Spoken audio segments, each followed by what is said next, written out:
evening, everyone, and welcome to our session today. We'll get started now. I know that there are several more people logging in, but we want to be respectful of your time. We had a 4:30 start, so we'll start at 4:30. First of all, I'd like to thank all of us who were able to take out time from our schedules to be able to attend this particular session. Uh, this particular session, everyone is a very critical session, given what is happening, around us. When we think about the impact that, COVID has had, not just on the economy as a whole, but also on the mental well-being of people around us. I don't think there's a single individual whose life has not been, touched in some form or the other because of COVID. And therefore, we felt that this was an important time for us to have this conversation around what can we do as individuals as well as leaders to continue to bounce forward. And therefore, how do we look at the concept of learned hopefulness in order to bounce forward? So what I'll do is I'll set a little bit of context, around the session today, and then I'll, introduce my panelists, and we'll, get started. When we look at the history overall, we all know that across the history in the world, there have been several black swan events that have happened. The issue is that these black swan events have just become more bigger and more frequent. COVID-19 is one of those black swan events, which is perhaps been one of the most disruptive in the modern mankind.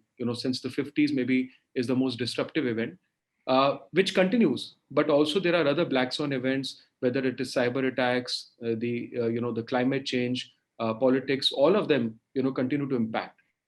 And the issue that happens is that all of these black swan events have a very strong impact on the emotional and the mental well-being of all of us.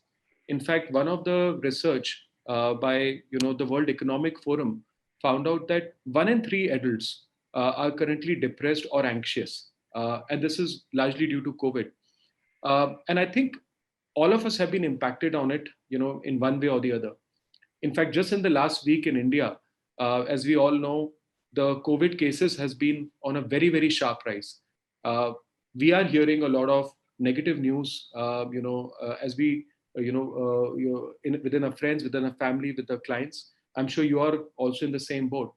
And therefore, at this moment of time, more than anything else, there is a very high degree of need for hope and optimism, in all of us.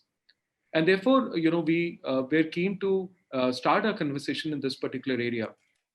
And we thought that there is no better person globally to talk about this than Dr. Dan. So let me introduce Dr. Dan to you. Dr. Dan, is the academic director and core faculty of Spirituality Mind Body Institute at Teachers College in Columbia University. He holds various degrees and titles. I'll not necessarily go into the detail, but he has a Ph.D. in psychology.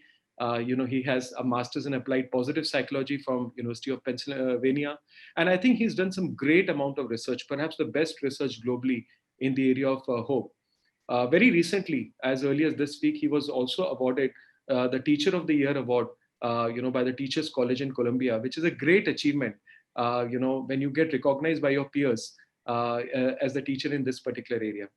He's also recently published a fabulous book, that I've been reading along with some of my colleagues. We are learning a lot from that particular book called Learned Hopefulness. And what is intriguing about this book is that it has some really practical exercises around how hopefulness can be learned, and how we can, by doing certain practical things, continue to make ourselves more hopeful and optimistic. Thank you, Dr. Dan, for joining us for the session today. Thank you for inviting me. I'm also equally delighted to, introduce my co-panelist today, which is Neeta. Neeta is the founder of InspireOne. She's also a director. She is also an expert in the area of emotional intelligence, one of India's most respected EI coaches. She has, also published a book, a fairly famous book by the name of Human Drama Inc. And I look forward to learning from Neeta as well. So welcome, Neeta. I think you may be on mute. Yeah, thanks, Sumit. Thank you very much. It's a pleasure to be here today. Wonderful. So I think we'll get started. And today the format, everyone, is fairly simple. It's a question answer session where we'll ask some questions to Dan. We'll exchange thoughts, and at the right time, we'll also obviously reach out to you so that you can also ask questions to Dan. Dr. Dan, when we look at positive psychology, Martin Seligman's work, had brought up the importance of, focusing on strengths and, for people to be optimistic. What you have done is you've, taken that particular work and you've built it up further to more focus on hope as a separate construct. So can you explain a little bit more regarding, your research in this particular area, and, why did you pick up hope and what truly hope is all about? I've had the great opportunity to work with Marty Seligman for the last 10 years, first as his student and then alongside him as his assistant. And during that time, we spend a lot of time talking about activating positive emotions. But the thing that always intrigued me, perhaps more than anything else, is the idea that we could transform our feelings. And when I started to take a deeper look into hope, I realized it was the only positive emotion that required negativity or uncertainty to be activated. If you look at the other positive emotions, things like gratitude or joy, they're standalone feelings. They simply need an event. And usually it's an event that we relate to sort of in an active way. But with hope, we actually need negativity or uncertainty for it to be activated. And that was fascinating to me because it puts the responsibility on us to take what's coming toward us that's not okay and find ways to move toward it, to move toward that conflict and transform it. That was fascinating to me. Wonderful. And could you also, describe hope for us? What is hope as per you? Yeah, there's within the science world, hope has a very different understanding than optimism or faith. Those are very close, and there's some overlap. But hope is very specifically about a belief that you can control something in the future. That doesn't mean you have control per se, but it means the belief in control is what activates the emotion hope. I've tried to reduce that down to a sentence because everybody wants to know what do I mean by hope, and it's the regulation of perception toward a belief in control of the future, right? So the key to that is regulation of perception. Because what we've learned from studying trauma, what we've learned from studying discomfort and maladies, every time we take a look at what's wrong, we realize there's nothing inherent in the event that makes it good or bad. It's really how we perceive it.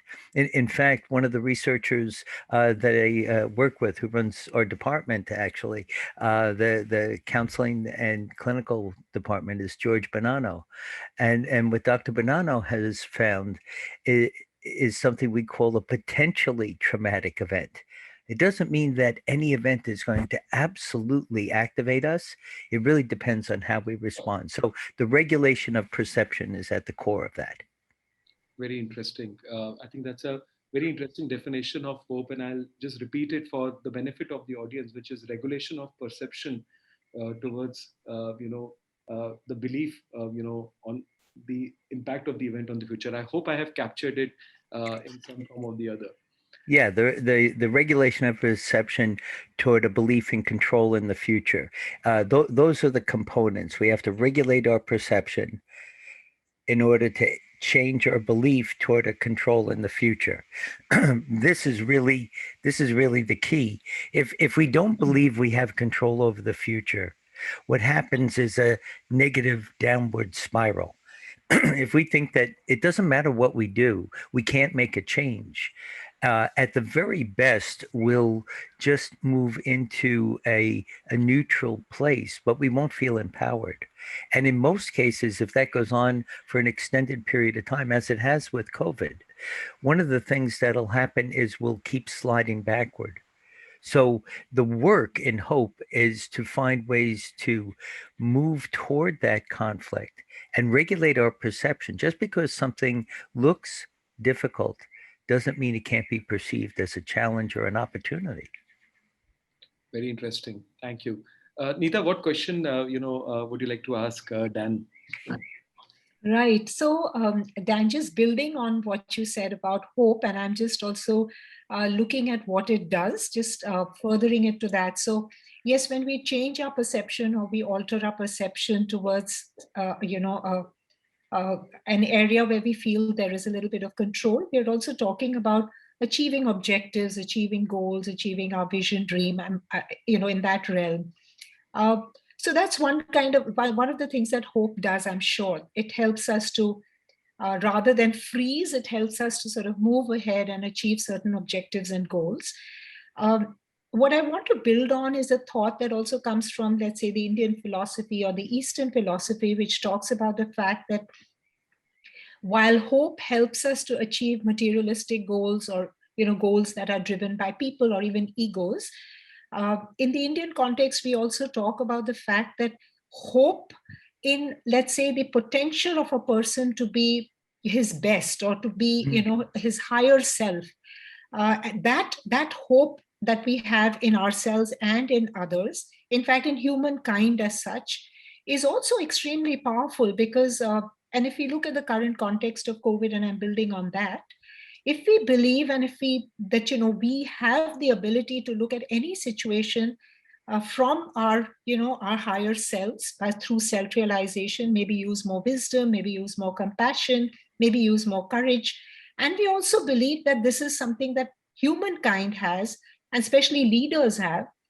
and if they also are able to sort of operate from that level, I'm sure even a situation like COVID, or we're talking about, a situation where there are dire, there's really a lot that's going wrong, can be handled so much better, can be handled not from an egoistic or materialistic standpoint, but from a humanistic standpoint.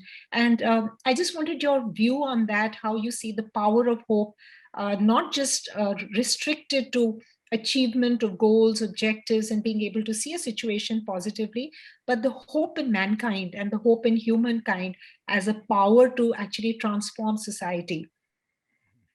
What a terrific question, and I think it has so many different levels. I'm just in a very fortunate position because I'm around the people who do the research on this kind of thing, and around the people who teach the deep psychology courses. So I feel very lucky to be able to hear how they think about it and then integrate that. So I'm going to try my best to respond to that from the things I know from both the research and the theory, but also the practical aspect.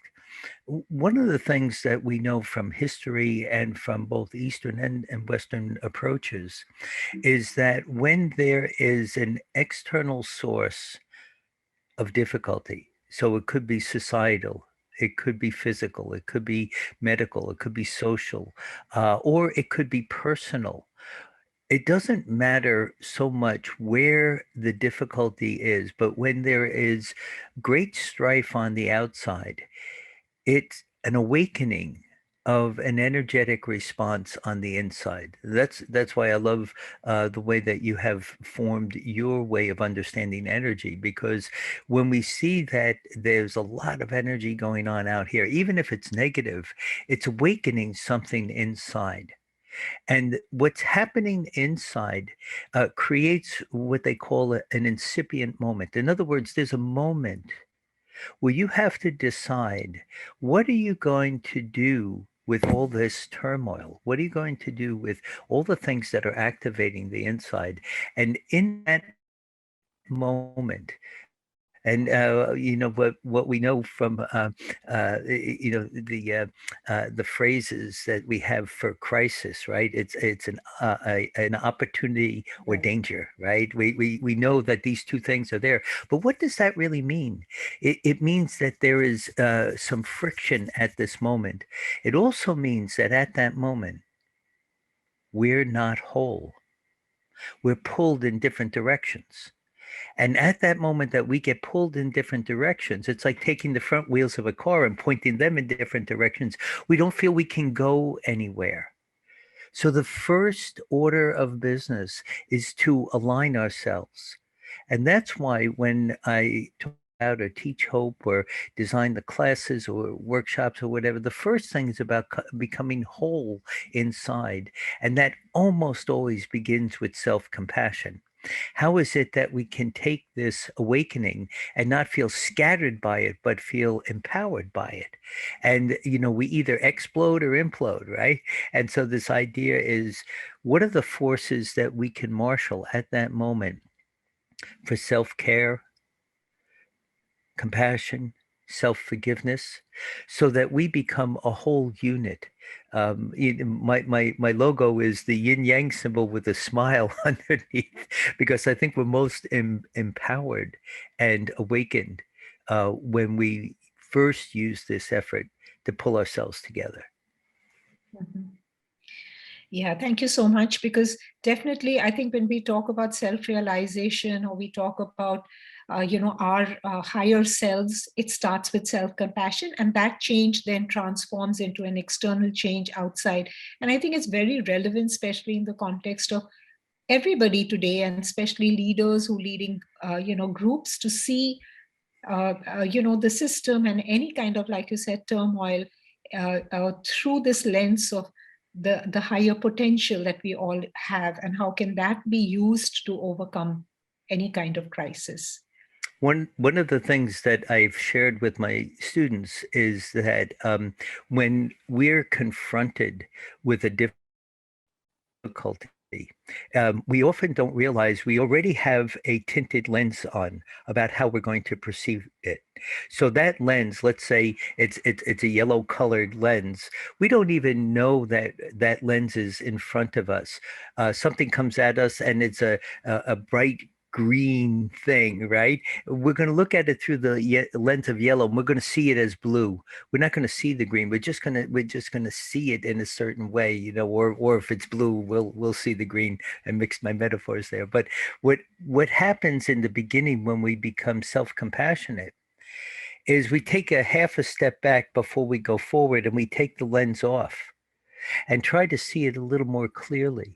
And that's where this balance between the inner and the outer happens, because what mostly happens now during COVID is that people have had goals that they feel they can't be reached. And so that has great potential for despair, right? And if that's the case, then right at that moment where you make a decision that I can't reach my goal, I guess there's nothing I can do, that's the moment where you recalibrate your goal. You say, oh, I might not have been able to achieve this, but I could achieve something a little closer to me so that I can now feel motivated. But that first requires you to step back and perceive it through a clearer lens and then move forward. Right, right. Wonderful. Professor Dan, just a follow-up question on what you just said. So I think what you explained brilliantly is the fact that uh, if as an individual I need to be more hopeful, we all reach this moment of decision where we have to make a choice to become hopeful and replace, let's say, our tainted lenses with more hopeful lenses. But the issue that happens is that that even after, as an individual, we take that decision, the emotions will keep on going up and down, and therefore there are certain practices required so that I can continue to be, learn to be hopeful, and therefore hopefulness has to be built. So could you also elaborate on some key practices that a person or an individual should be doing so that they can continue to build hope, not just once but and sustain it? What are the key practices behind that? Yeah, it's a terrific question, and one of the ways I'd like to respond is just by saying, in putting the research together and trying to understand hope from so many points of view, in writing the book Learned Hopefulness, one of the things that happened is, as you look at all the different theories, it's almost like the parable of the three blind men who hold on to the elephant. One of them grabs the tail and says, it looks like a snake. The other one grabs the leg and says it looks like a tree, and the other one grabs the ear and says it looks like a bird. And in the beginning, I was just trying to find the right theory, and then I realized, well, instead of doing that, what if they were all right? All the research in business about how hope is so important and helpful, all the research in medicine about how important and helpful it is, all the research in psychology and education. What if they were all right? What would hope look like? And what emerged from that was that people with high hope make different decisions than people than low hope. And in fact, there was 7 decisions that they made about how they're going to regulate their perception. Now, that to me was fascinating because it meant that the people with high hope were seeing the world in a very different way than people with low hope. And so as you start to extract that and pull that apart, you realize there are some very practical things that can happen. Just as an example, in general terms, that people with high hope, when they're confronted with a crisis, they start to immediately look for possibilities or see it as a challenge. So there are basic principles that go along there. They start to engage themselves in looking for blessings rather than the negativity. They try to keep from going in a downward spiral. So there are a lot of decisions that they make, and at the core of that is that if you're making a decision that's pulling you on a negative side, that that is an actual active decision. A decision not to change is a decision to remain the same. Now that's really powerful because a lot of people say, well, there's nothing I can do. That's a decision that you make. And so when we talk about practical things that you can do, it's within this general realm of trying to change the decisions so that you have something that is very, very tangible. And the number one thing is to I call it the low-hanging fruit in positive psychology, which is to start cultivating a gratitude review. I do this almost every morning. I certainly did it this morning when I woke up. I wake up and the very first thing I do is I review the day before, and I look for 3 gratitudes that I have that I know have taken place. So I'm not fabricating it. I'm not making something up. They're already there. See, when we use these interventions, some are for the past, some for the present, some for the future. Gratitude is fantastic because it's a past intervention. So we can review the day before. And now what we've done is we've changed the lens through which we look at something. And I start my day, and there's great research about this. I start my day filled up. I don't start my day with like, oh, look at my to-do list. Look at all the terrible things I have to do. I start my day awakened and alive because I know there have been good things in my life already. I think that's essential. Then the second thing is you recalibrate your goal instead of saying, if I wanted to run an 8-minute mile and I couldn't do that, instead of giving up, you say, I ran an 8:30 mile, right? And then say, all right, let me try an 8:20. Recalibration is at the essence of shifting that perception, of regulating that perception. Because if you can recalibrate your goal, it awakens something inside. And one of the things about hope, this is where the East and West philosophy combined, is that it's bi-directional. Meaning that if you can have a little bit of positive emotion, like with a gratitude review inside, and you feel better about moving towards your goals, and you recalibrate your goals, and you achieve those, then that gives you feedback that fills you back up. So it goes both ways. The inner influences the outer then influences the inner. That's the bidirectional. And so this idea of reviewing the day before and reflecting on your opportunities to engage positively in the world. Where do I have a chance to be kind or compassionate? So you're essentially hunting the good. One of the terms we use. You're in a state of readiness to be kind. So now, as we start to look at all this, we realized that there are many practical things. I can review my day before. I can recalibrate my goals. I can reflect on opportunities to be kind and compassionate, and finally, not finally. I mean, I have 50 or 60 of these things, but these are just the top ones.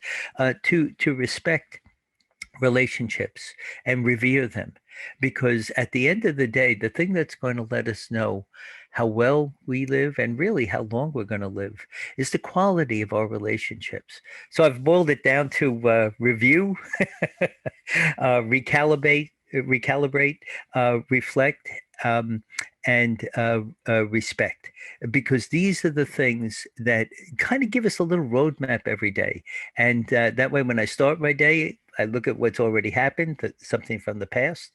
I take a look at what's happening in the present. How can I recalibrate my goals so that I feel engaged toward the future, right?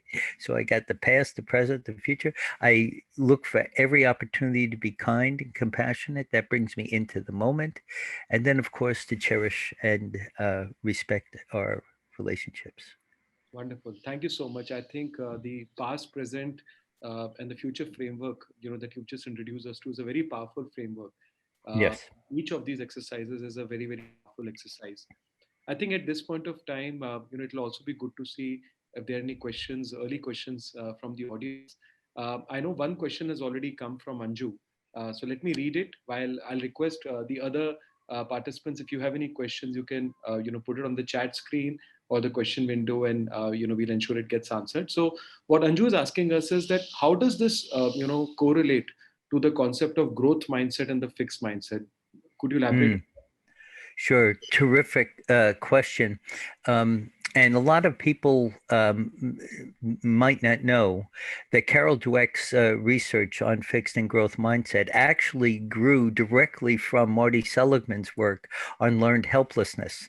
And so, back in the 60s and 70s, he had created a concept called learned helplessness, which basically meant that if you were stuck in one area, and you were helpless there, if you were exposed to something chronically aversive, and you learned that no matter what you do, it didn't work, that you would then go to a new area, a different area, and feel helpless there because you did not perceive you had control. Right.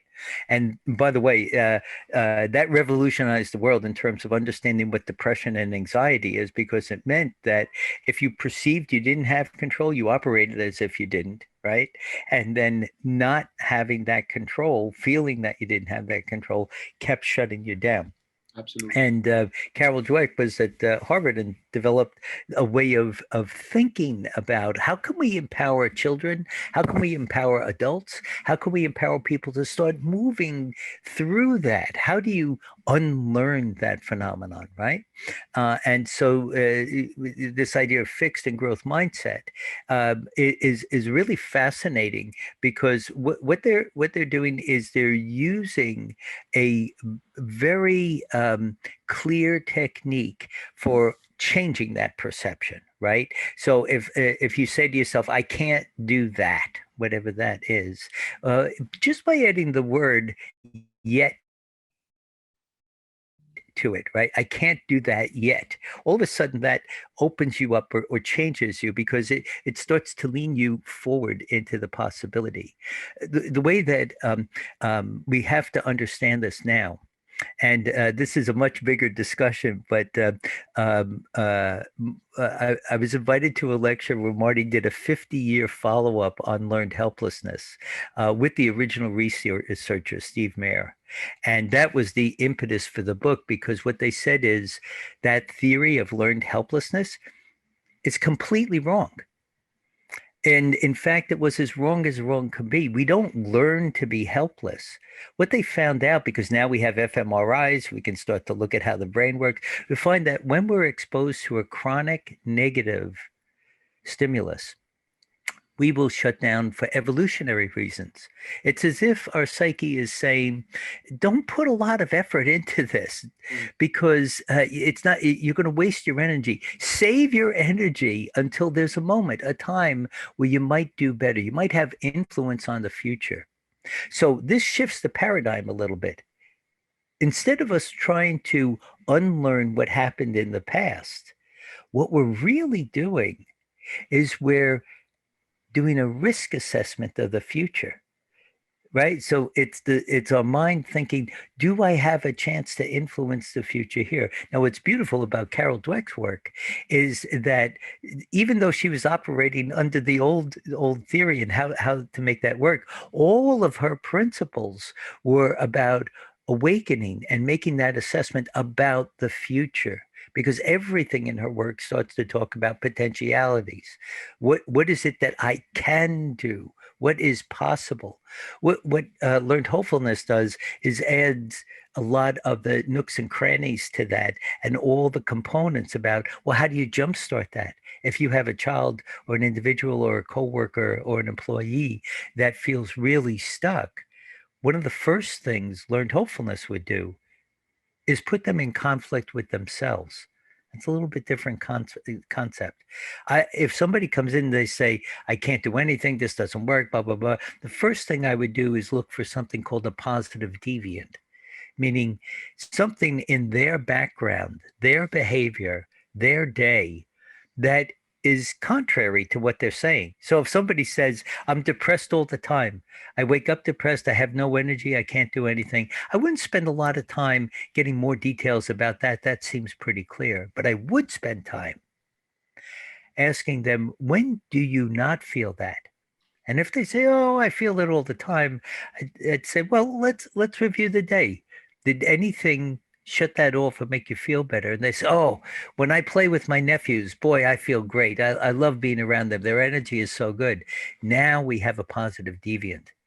So what happens is they have to challenge themselves. They come into conflict with their own point of view.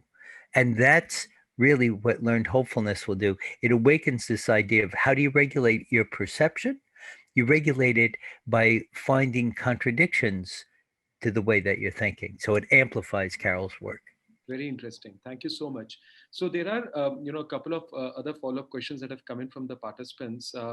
There is a question from, Anshu and from Sujata. Both of them are similar, so I'll kind of put it together for you. And then there's a question from Rajiv. So what Anshu has written is that in spite of all the odds in life on a regular intervals, how to become hopeful when experience shows a negative trend. So the experience is showing that things are not going in the right way. How do I still be hopeful? And I think Sujata's question is similar, where she's written, how can one maintain positivity while persevering? So your thoughts Yeah. around this? I think that there are a few really essential ways.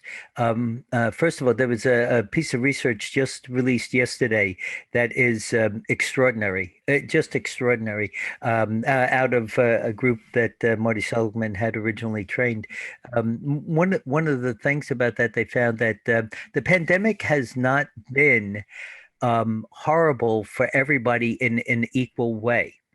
In fact, what they're finding is that it's age related. So if you take a look at the 18 to 25-year-olds, they are really struggling. Mostly because they're in the throes of their identity, right? So they're seeing this difficulty and getting walloped by it. But if you look at people 55, 60, 65, they're having a very different experience from this because they've been through many setbacks before. They have learned how to hunker down, how to find their way through. So again, this idea of a potentially traumatic event, right? It's not universal that all things are bad for all people all the time. Is this a difficulty? Absolutely. But what you really want to do then is start asking questions. What makes somebody resilient? How do we study that? And how do they not just bounce back to where they were, but maybe use this opportunity to bounce forward? Now you've got something interesting because you're looking at the problem in a different way.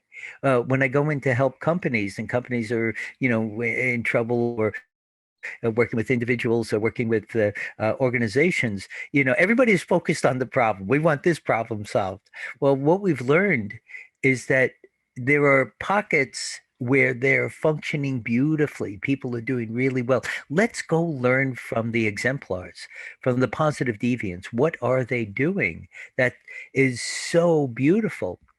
Because that will help you transform. So when you look around and you see everything like is bad in this way, bad in this, what the very first thing to do is to challenge that perception and start asking yourself or basically giving yourself a statement. There is another way to look at this. Just that statement we've found is really important because the moment you can say there's another way to look at this, it gives you pause for thought and it gives your mind an opportunity to generate what those possibilities are. And my strong encouragement in that moment is to start looking for the people who are thriving, even though this is, if you look at how a sailboat works, right? And you look at how a sailboat can go right into the wind and move forward. How is that possible? Well, they've learned to capture the energy that's coming toward them, turn it around and move toward it. In the beginning, it was only if the wind was behind you. But with a little ingenuity, you learn how to use that energetic impulse and transform it. So the first thing is to look for exemplars and then see if you can extract from them principles that you can use in your own life. For me, I know when I went through a very rough time about 15 years ago, and I was surprised that everything I had learned in psychology, I was already a psychologist, some accomplishment. I had already learned the things that were supposed to help. None of them worked. None of them worked. And we find out that if you just help people get out of a bad place, they fall right back in. 80% of people with depression relapse. So what we started focusing on is the 20%. And it was only when I looked at the tools from positive psychology and became fascinated and, went back to study it, I realized most of what psychologists are doing are just trying to help you get out of a hole. That'll work for a while, but unless you have something in place to pull you forward, all the energy is about moving away from something, right? Like in your hero concept, you talk about the energy, how powerful that is. Because if you're only moving away from something, you're never really moving toward something. So these are tools about moving toward, finding the positive deviant, finding exemplars, and extracting what they're doing and what it is you can do to help yourself. Wonderful. Thank you. Neeta, what would you like to? Yeah, so that's absolutely brilliant, Dan, because one of the key questions we had, which I think you've also answered, is moving from individuals to really organizations and what can they do to build hope. And you've already answered this very well by talking about looking for exemplars and seeing what are they doing right, and understanding that and sort of extrapolating it in the rest of the organization. But and I also know that your book has absolutely brilliant tools. Having gone through it, having applied it, I think they're very, very pragmatic and they have an immediate kind of impact. So I think that's the power of hope. When we talk about that energy, I can see that with a little bit of hard work, it's not that you don't have to work hard, but it is very possible to get there. But I want to take some more tips from you in terms of what can organizations do, especially in the current context, to build that hopeful climate. um, is there a kind of an idiom or a language, or what is it that they can do? Yeah, I've helped several organizations make this transition.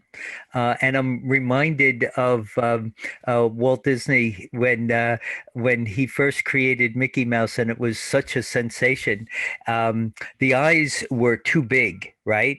And it really captured a certain age group of children. But when it was becoming so important, they didn't want to change the eyes because that's the thing that captured this age group. But they found out that the younger kids were scared by them, right? So if you look at the history of the Disney artists, it took them 2 years in a series of films to change the eyes. They changed first one until it got a little smaller, then they changed the other.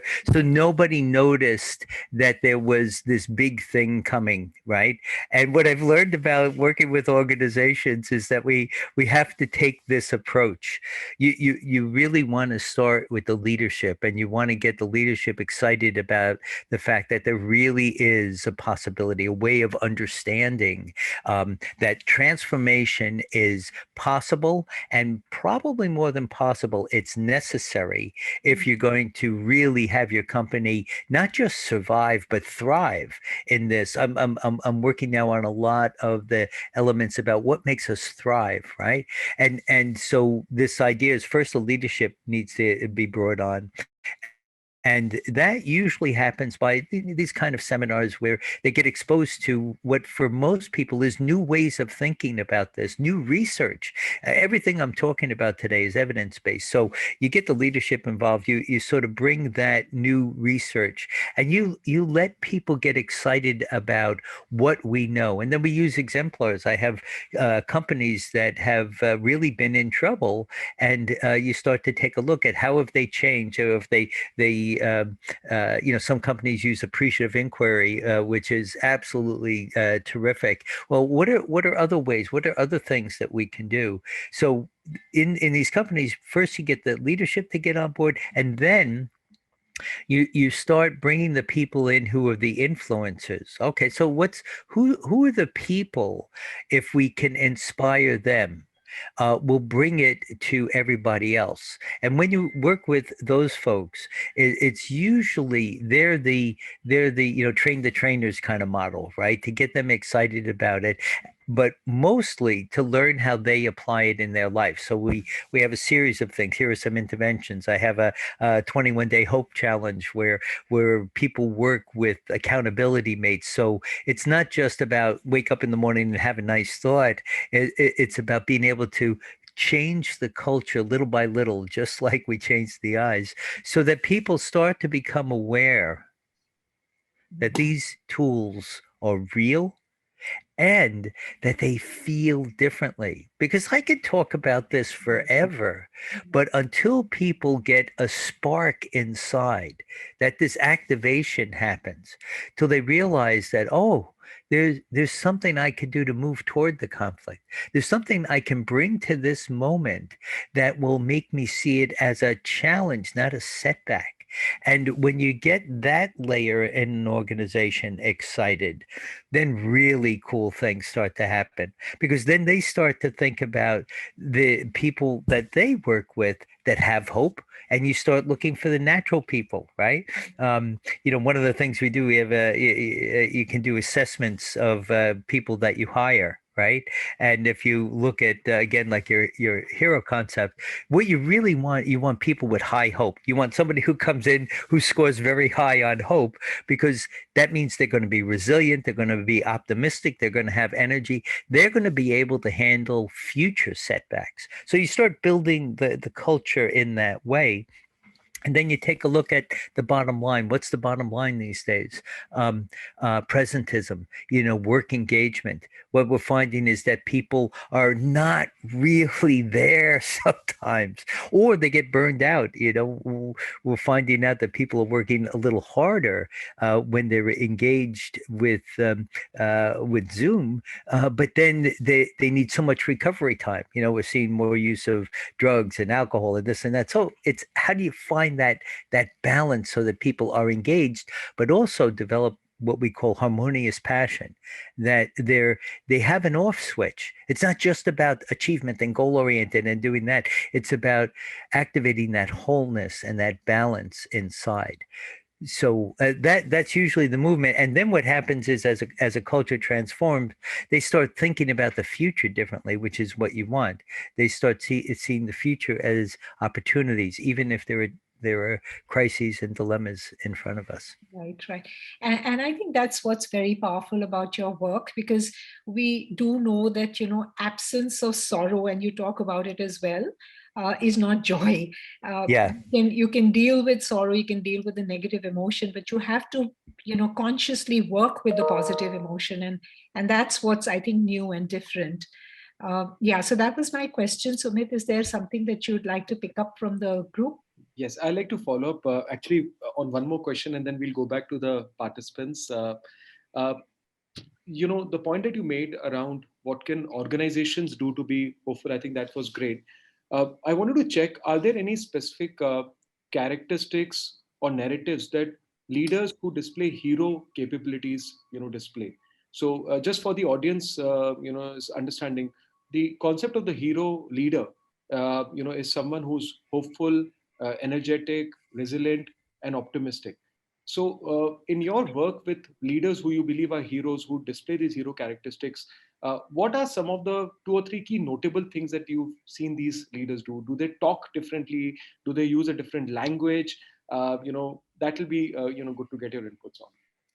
Yeah, first of all, just a terrific question, and I don't want to sound reductionistic about this, right? Because I think it's complex and there's a lot of layers.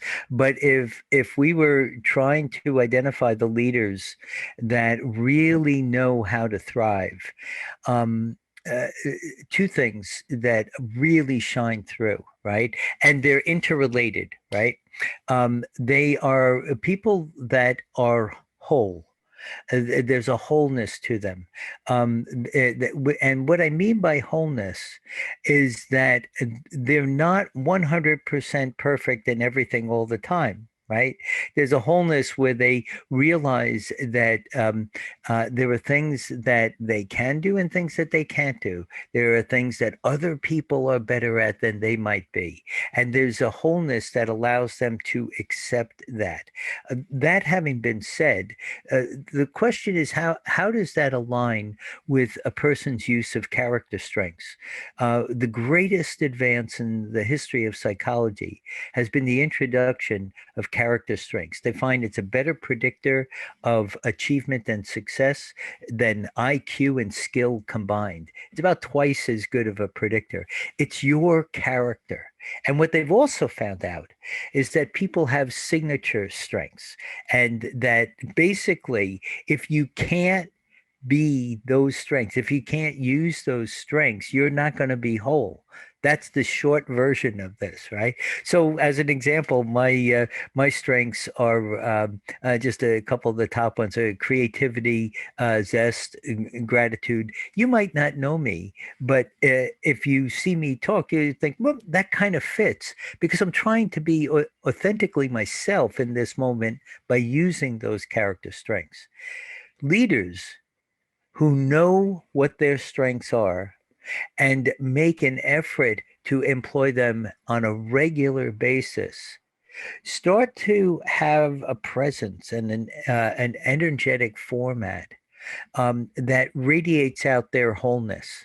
And what we know about that is that if I know my strengths and I employ them, I go into flow, I go into a way of being whole in this moment. I'm present, I'm engaged. I have all of these things here, and that inspires others, because then others see that, and we're attracted to wholeness. We're attracted to somebody integrated. So the use of those top strengths gives you an integration and a wholeness that allows you to move into the world in a certain way. And once those leaders know that that has been activated in them, then what they do is they start strength spotting. They start becoming aware that other people have a very different package of strengths, right? And so look about who does this. Somebody who's running the accounting department might have very, very, very different strengths than somebody who's doing the marketing department. You would expect that their strengths would be different, and to honor that person needs an environment that helps them capitalize and employ their strengths so they can become whole. And if it sounds a little crazy, but you measure a company's wellness factor by seeing how whole each of the individuals are, and then collectively how that works within the organization. If you have a lot of people who feel they can't be who they were meant to be, who they can't use their signature strengths, the company's not going to go forward. It just can't, because people then feel disengaged, right? They start being absent more. Absenteeism and presentism are really the two big issues. Absolutely. Thanks. I think let's now go back to see there are some questions from the audience. Sure. Raju had asked this question earlier. I'll just share that. So what he had said was that if I heard it right, one should calibrate the goal or target to remain hopeful and not be helpless. Is it the same as being happy with Yes, what? exactly right. And yeah, Sorry, let me let me. go ahead, please. Yeah. Great. Yeah, great. Was there more with that, or is that? With just one line, he's asking whether this is the same as being on seeking relative happiness. Yeah. So happiness in the positive psychology world, we almost shudder when we hear the word happiness. It's like, oh, it's been overused. But let me just put it in a framework, right? If you can feel that you have some control over your future, right? So I didn't call the book "Learned Happiness," right? Because happiness isn't a standalone, thing. What you don't get to a state of it, or a trait of it, right? You start to look at, well, what makes people happy? And what you notice is that underneath it all, it's this sense that you can self-regulate. It's this sense that you can regulate your perceptions. It doesn't matter what's going to get thrown at you. You're going to manage it in a certain way and keep moving toward it, just like the sailboat that can move into the wind. If you have that attitude, what we notice with happiness and positive emotions, it's not the big emotions that really pay off well. If somebody says, man, if I get the job, or I reach this goal, or I do this, or I do that, I get married, or this or that, those things tend to fade rather quickly. You get a momentary thing, but then they fade. What really works for happiness are very small increments of positivity. And small increments of positivity have to do with an alignment of this wholeness that I speak about, the use of character strengths that I speak about, and its engagement with goals that are attainable, that you feel you have some control over attaining. Once you have that frame of reference, it's like an emotional piggy bank. You're putting a little bit in the piggy bank every day emotionally, and so it starts to add up. Sustainable happiness is really brought on by knowing you have the potential in every moment to regulate your perception. A lot of people ask me, when can I start this program? When did I do this? I say, hope is never further away than your next thought, which means your potential for happiness is never further away than your next thought. Wonderful, wonderful. I think it links back to the point you made earlier around bouncing forward and taking a decision to bounce forward every day. I think let's take one more question. We have limited time, and then I'll request Neeta to summarize and close, the session today.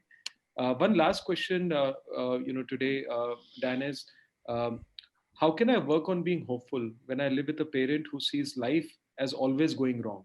Everything is wrong while you're struggling to manage your own stressors. Mm. Very, very good question. Um, a way to understand that is that when somebody is in a chronically negative space, right? They create, coming back to your hero idea, they create an energy that is very depleting, right? It's sort of like, if you've ever been to a party and you see somebody you don't know and they seem filled with energy and you're kind of attracted to them. You say, I wonder who that person is. I'd like to meet them or learn more about them. And they walk in the door, and then right behind them comes Darth Vader, and you go, who invited who invited him to the party? So we have this sociodynamic energy. And if you're around that a lot, there's a couple of different things that you can do, and it would be impossible for me to mention the myriad of these things. But I'll just give you some of the main hints. The first one is that their negative energy doesn't have to become yours, right? Part of it is to recognize if you come to somebody with a cup of water, 6-ounce cup of water, and they have a huge tablespoon of salt, and they put that salt into your cup, and you're gonna feel that salt, right? But if you go to that person, and instead of a 6-ounce cup of water, you're a lake, you're much more vast than that. You're not limited with that. Their same tablespoon of salt doesn't really affect the lake. So just conceptually is to recognize that their pain doesn't have to overwhelm you. It can be that you can give them the dignity of having that. That's the first thing. The second thing is to have your self-compassion at the ready, to be able to cultivate and nurture yourself like a really good friend would nurture you. What if you were talking about this issue with a really good friend? What would your good friend tell you to do? You want to cultivate that inner self-compassion, because ultimately, when we want to have compassion for others, it has to come from a resource that is renewable within us. And so working on your own compassion for who you are, what you're dealing with, your struggle allows you to appreciate the struggle others are having. And then ultimately, at the end of the day, the cultivation of self-care becomes extremely important. And what I mean by that is when you have dynamics, and I'm using strong words just to make the point, but there are victim and offenders, right? If you feel victimized by somebody, right? If you feel empowered against them, the psyche gets worried about that because, oh my goodness, now I'm becoming the offender. If you think you only have two roles to choose from, people fall into this wobbly space. But what we want to do is create a third role. That third role is one of self-care, where you have good boundaries. You're not doing anything aggressive. You're not trying to shut them down, but you're also not going to let them overwhelm you. You're not going to turn into a 6-inch cup of water. You're going to maintain a sense of your own dignity and boundaries, and that gets facilitated by self-compassion. Wonderful. Thanks. Really great. I think there are so many, brilliant points you've made. So what I'm going to do now is I want to be respectful of everyone's time. So I want to now hand it over to Neeta to do the tough job of summarizing some of the learning. I can't wait to hear what I said. This is really a very difficult job to do, Dan. I never realized, because there's really a wealth of things that you've said. So it's going to be really, really hard for me to put it down in very, very few sentences.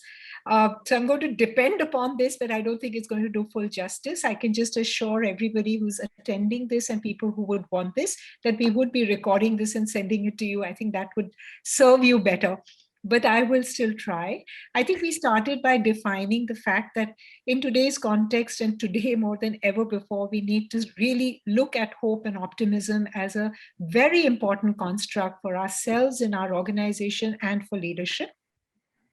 The interesting thing about hope, and you brought out different elements, is that it requires uncertainty or a difficult situation to get activated.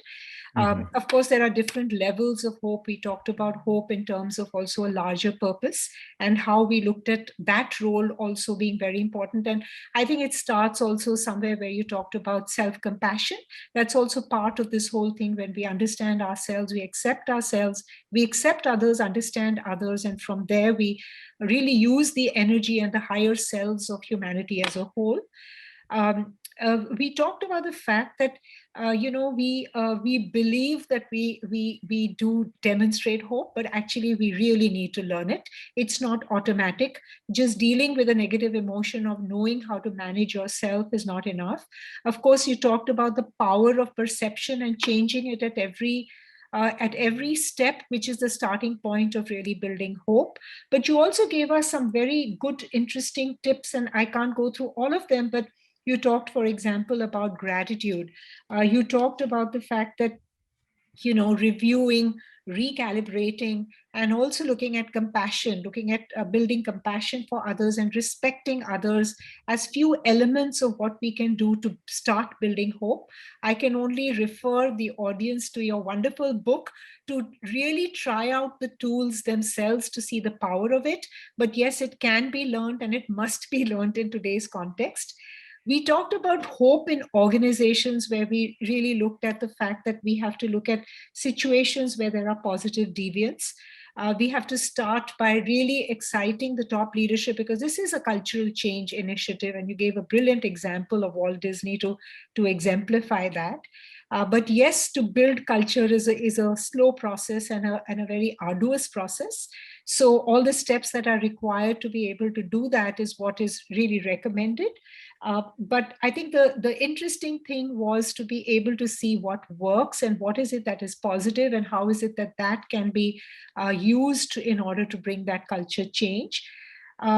Then we talked about the fact that, yes, it is a key trait of a leader, and you talked about several ways in which we can sort of identify it. You gave the characteristics of hero leaders largely as people who are whole, and in that, it doesn't mean that they are complete with no development areas, but yes, they have signature strengths, and they know their strengths, and most importantly, they use their strengths, and they also consequently then look out for strengths of others and see how those can be deployed, so that there is a environment of positivity that is created. And I really like the point that you made about the fact that happiness is not about, or it's not about one very positive emotion that we have to really try and work towards, but it is about small achievable positive experiences that we can build by looking at our perceptions on a regular and daily basis, that will help us to sustain happiness and to sustain being positive. So that sounded easier to do, and I like that very much. So I really, like I said, don't think I have covered all the points, but some of the key points that I thought were critical. And just as a last quote that comes to my mind, which we are quoting from Vivekananda, who's one of our philosophers in the Indian context. He talks about the fact that infinite hope begets infinite aspiration, and it's so hopeful. So I just like to sort of thank everybody who's attending this webinar, and thank you very profusely, Dan, for being part of this. I think the journey has just begun. There's lots of work to be done with you, and for ourselves individually and for organizations at large. So thank you very much, and thank you all very much for being part of this. Thank you for such a magnificent summary. That was beautiful. Nicely done. Wonderful. Thank you so much, Dan. Thank you, everyone. It was nice having you around. We'll catch up soon. Thank you. Take care.